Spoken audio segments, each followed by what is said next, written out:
This week on the Unknowledgeables, we're watching Tchoukball, which as usual, we know nothing about. Shuttle 2, do you have forward thrusters? Houston, I don't know. Hello and welcome to the Unknowledgeables. My name is Kit. And I'm Inti. And today we're watching the Tchoukball 2018 semi-final, Singapore versus Macau. So tell me, Kit, what do you know about Tchoukball? Well, we have done extensive research on Tchoukball. Don't lie! Oh my god. One thing I said is, can we not pretend stuff and just be honest? And you immediately go, we've done extensive research. And by extensive research, I mean, we looked at the Google Images page once, 3 days ago. I knew it. I even planned it on my run home. I thought, I'll say, so Kit, what do you know? And I knew you were going to immediately go, well, we've done extensive research. But I thought you were worried I was going to lie and be like, well, we don't know anything about it. I just don't like pretending. It's just so awkward. It makes me feel so awkward. Yeah, the extensive research, man. But wait, if I was going to lie, like, given the premise of the show, that we're doing, if I was going to lie, why would I lie and say we've done more research than we actually have? If I was going to lie, I would be like, oh, let's research Tchoukball and let's play it and let's become world-renowned experts in it over a period of 5 years, and then let's do it on the show and say we know nothing about it. Because the best lie is a lie that has elements of truth. The devil's greatest lie is that he knows nothing about Tchoukball. Oh, come on, let's carry on with the facade. There is no facade! We looked at the Google image page 3 days ago because we had no idea what the sport was. This was recommended to me by a friend called John. He said, oh, for your podcast, you should do Tchoukball. And I said, what's that? Is it a video game? Is it like a cup and ball game? Is it a sports game? And he was like, just find out. So Inti and I wanted to get some sense of basic research on this. So what we did, and all we've done, is we've brought up the Google image results page for Tchoukball. To be fair, we don't know. I still don't think I know anything about Tchoukball, apart from I've seen a few images. So what do you remember from those images? Jizz. Please don't use that as the bonus clip of the end, just me saying jizz. Well, I remember from the images that we have looked at in the past. Now you said images. Now I can cut a piece out and have you saying jizz. Yeah, because of this specific extensive research that we've done on Tchoukball, looking at these images on Google, it looks like a game where people have to throw a ball at a trampoline. Yeah, so the trampoline is on its side, so kind of like 80-degree angle, trampoline on its side. It's quite a little trampoline, and it's a sport from the pictures where people are in like an indoor basketball court and they're running around with the ball, and all of the pictures are of people in midair hurling this ball at this trampoline that's on its side. Could I bring up a suggestion? Maybe the trampoline isn't on its side and it's just up normal, like a normal trampoline. Whoa. But for Tchoukball especially, they just put the room a bit on its side. I thought you were going to say that the trampoline in Tchoukball is the right way for a trampoline to be up. And all the other trampolines that we use are 80-degree inverted, i.e. put flat across the floor. But no. So, yeah, that's basically all we know about Tchoukball is people seem to be throwing balls at trampolines which are on an 80-degree angle. And, yeah, they seem to always be leaped up in the air in an 80s film hurrah moment. Dun, dun, dun, dun, dun. We're looking at Singapore, right? Do a perfect Singaporean accent? Oh my god, like, I'm from Singapore. Let's barbecue some ribs. No, that's Laos and Vietnam. Have you ever heard of Tom Waits, the singer? Yeah, I do know Tom Waits, because I remember when you and I were teenagers and working on a musical together. Yeah. There was that song by Tom Waits called Jesus is Blood. Yeah. It's Tom Waits and a homeless man, I think was what you and Simon explained to me at the time. Mm-hmm. And the homeless man is singing an old folk song called Jesus Blood. Jesus Blood never failed me yet. Exactly, Never this really failed plaintive, me. mournful voice. And then how does Tom Waits come in? Jesus Blood never failed. So that beginning part of the song where it's the poor man singing, that's what I think Singapore sounds like. Oh, God, I had forgotten for a minute what our link was to this. And I was like, oh, fuck, how does this link to Tchoukball? Oh, what have I missed? Like, what was how did we get here? Jesus, but that's how I think everyone there talks like. Never failed me yet. Welcome to our country. It's not much, but it's never failed me yet. Pass me the Tchoukball. And then China is Tom Waits nearby. But this massive behemoth. Jesus blood never failed my GDP.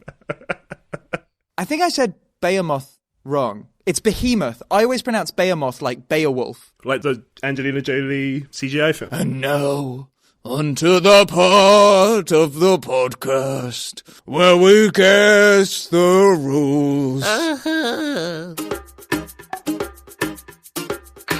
I have an unknowledgeable feeling about this. There's one thing I know, that he loves me so. Jesus. That's one thing that you know about the rules of Tchoukball. Yeah, they never fail. Okay, and Jesus loves them. Yeah. Great. Okay, rule number 1 of Tchoukball, Jesus loves you. Rule number 2 of Tchoukball, you're throwing the ball at this very little trampoline that's maybe the size of, it's quite little, it's maybe the size of like a small coffee table or something. It looks like the angle of it means that it's going to bounce the ball back into play. So maybe you get a point every time you throw the ball and it hits the springs, the canvas in the middle of the mini trampoline on your side of the pitch. But then the ball springs right back into play. Yeah, is it a never-ending game? It's just always springing back into play.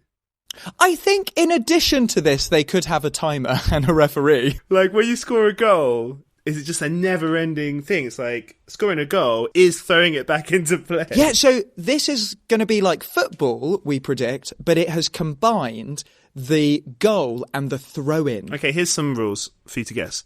Can one who is holding a ball run? Oh, because we're just going off the Wikipedia pictures. Or do you have to pivot like netball? I'm going to guess pivot like netball. Okay. 2, are you allowed to bounce the ball at all, like netball and basketball? Let me bring up the Google images again, because does it look like a squishy ball, or does it look like a bouncy ball? I mean, it's definitely not as big as a basketball or a netball. I think it's something you can hold in one hand quite easily. To me, it looks like quite a squishy ball. In these pictures, it looks like, the half-size footballs you can get?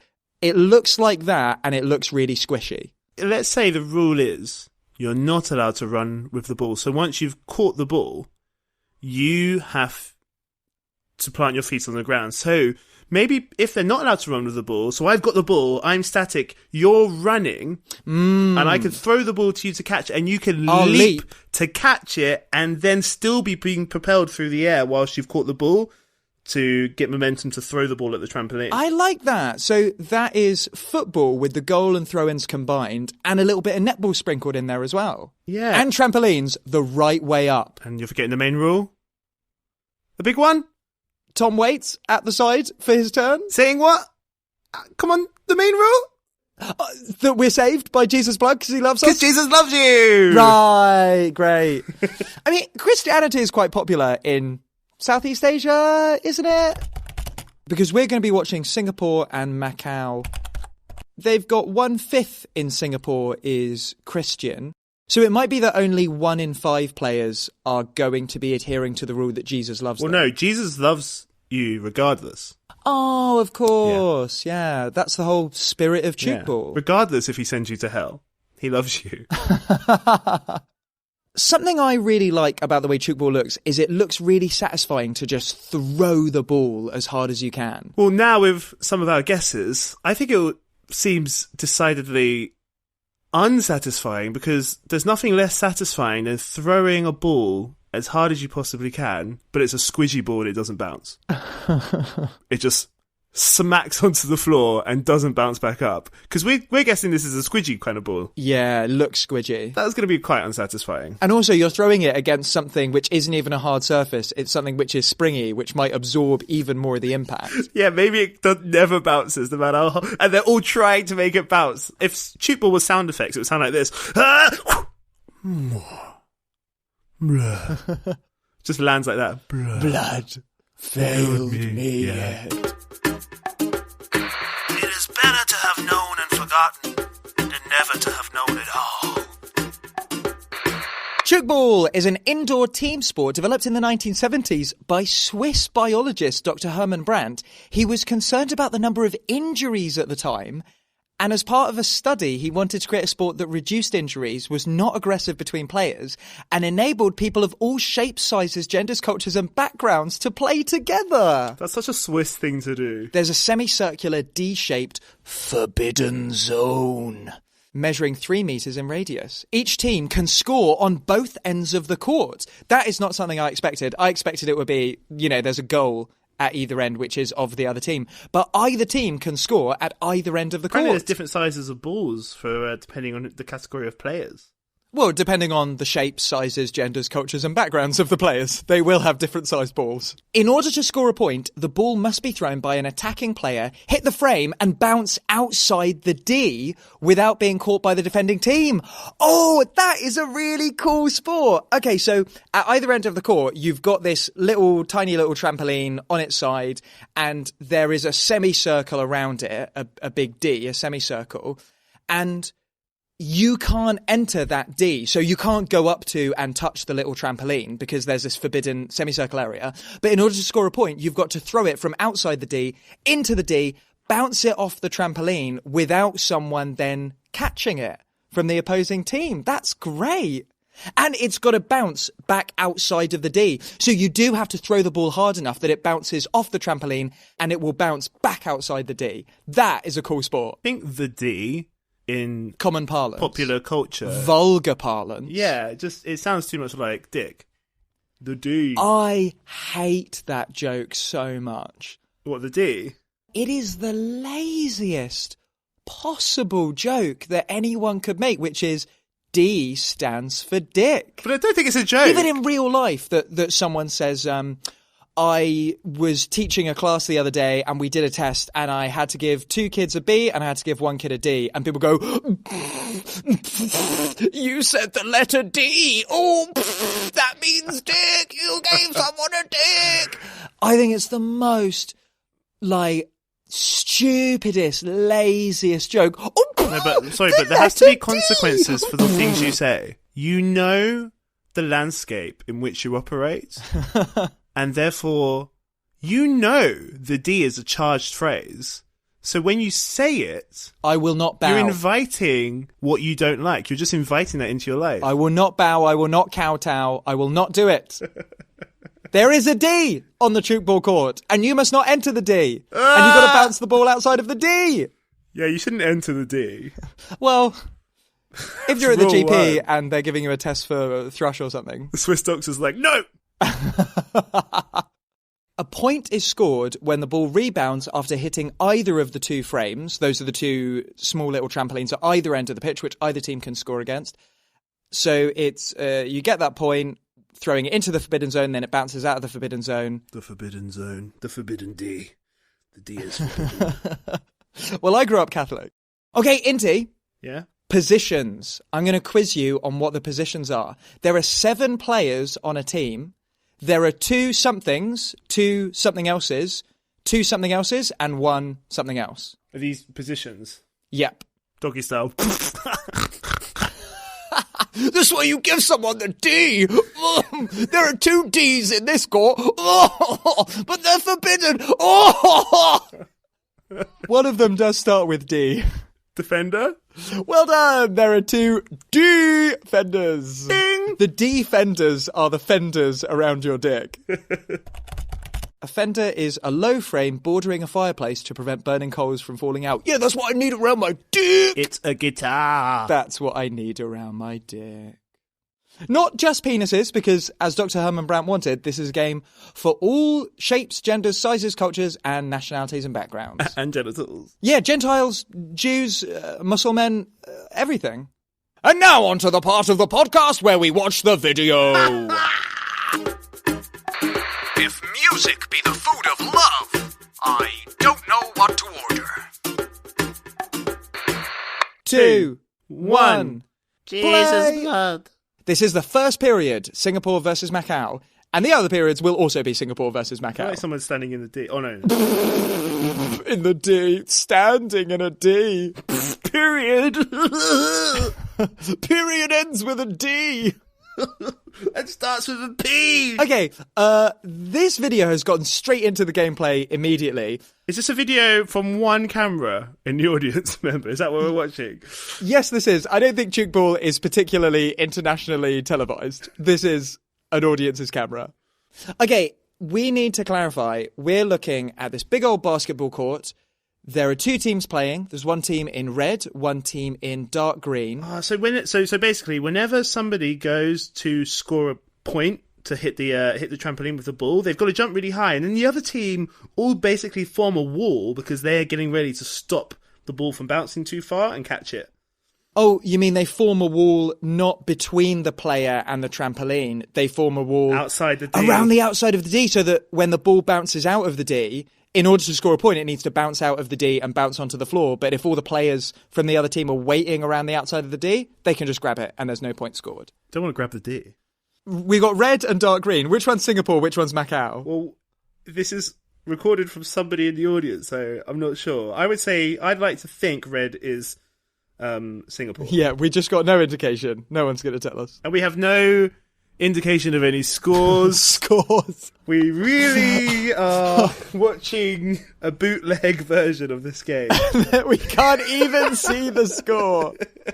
We're going to be on this. We're going to know exactly when people have scored, when they haven't scored. All right, red player throwing it in. Bounces out of the D. Green players catch it. Green player throwing it into the same D again. Bounces out. Red player catches it. Goes out of the court. Red player is going to do a throw-in. The ball went out of the court. Does that mean a score was done? Oh, yeah. Is it a score to the other team when the ball goes out of the court? Yeah, so I think green team got 1 point. Great, okay. So green is on 1, red is on 0. Now green, I've got the ball. They're throwing it to the other side of the court. And now he's going to go for a deep. Oh, but the red player knocked it. But he blocked it, but then it went out of the court. So that is still a point to the green team. Yeah. Green on 2, red on 0. It seems to be people score not by running straight at the trampoline, but from running from either left or right of it. Yeah. Side on. So when the green runs from the left, as he did just there, what the red team is supposed to do is all move to the right because the ball's going to bounce. He's going to throw it flying from the left, and it's going to keep going in that same direction, and therefore the red team have to be at the right. But the thing is, what I would do is jump. I'd run from the left, jump. Yeah. But don't throw until I've passed the trampoline. Throw it behind you. I'd jump past the trampoline and then throw it. That's an amazing technique. You are a natural at this game. So, we have skipped to the end of the video now. This is 2 minutes before the end. We still have no idea what the score is because there is no overlay or anything. But let's see if we can glean from the emotions of the players. They're being very slow and lethargic about it. I think green look a bit defeated. Green must be ahead. That's why they're wasting time. Maybe, or they're super defeated. There's just no coming back from it. Red are going to score a point, jumping over the D. I don't know if that was a point or not. I think they did score a point there because no one seemed to catch it immediately. Green have got Green it. team has it. They're barking orders at each other, and it looks like the game is over. And who won? It is... Oh, there's a scoreboard! Wait. We don't know who's who, though! Okay, wait, the camera panned round from this person's phone to show us the scoreboard at the edge. Macau, 58. Singapore, 54. Wow, that was really close. Nice. Who was what colour, though? I don't know which colour won. I mean, when I say colour, this is a sport for people of all sizes, shapes, backgrounds. And genitals. Frankly, my dear, I don't know. All right, so we just watched the Tchoukball Singapore versus Macau 2018 semi-final, which Macau won by 4 points. Well done, Macau. Good job, Macau. Very proud of you. I would actually like to play that game, you know, Kit. I think it looks fun. I think I'd be good at it. I think I've got a good throwing arm. But it is a non-contact sport, so I'm not sure about that. I like the non-contact element. It looks really cool. People are just running around, having fun with each other. But I think humans are devoid of contact at the moment, and I think we need contact. Oh my goodness, you're right. It's a big conspiracy by big D! It's a big conspiracy by Big Technology and Big Trampoline. They just want us to keep us glued to our screens and our trampolines that we don't even realise are on their sides all this time. When all we need is more human contact. We just need to punch each other in the face. You don't want to forbid people from the D. People should be touching the D. Damn you, Herman Brandt. Damn you, prude Swiss doctor. Thanks for listening to the show. If you enjoyed it, please subscribe. And if there's anything else you'd like us to watch And become less unknowledgeable about, send us a link on Twitter at The Unk Podcast. that's at THEUNK podcast. And if you're hungry for more Kit and Inty, I've got a musical rom-com called Love Pill the Musical. And I have a feminist sketch show called The Second Sketch. And you can find them wherever you listen to podcasts. See you next time! On the surface, he doesn't look calm and ready because he's got vomit all over his sweater. Yeah, but it might be trace amounts of vomit. On the surface, he looks calm and ready, and there are like, just trace spatterings that no one would notice. Or maybe he's not wearing the sweater. There's vomit on his sweater, but doesn't say he's wearing it. Maybe he took it off, and that's why he looks calm and ready. Or maybe when people see vomit on his sweater, they don't think it's his vomit. They think he punched someone so hard that they vomited a little bit. Yeah. Wow, that guy looks calm and ready.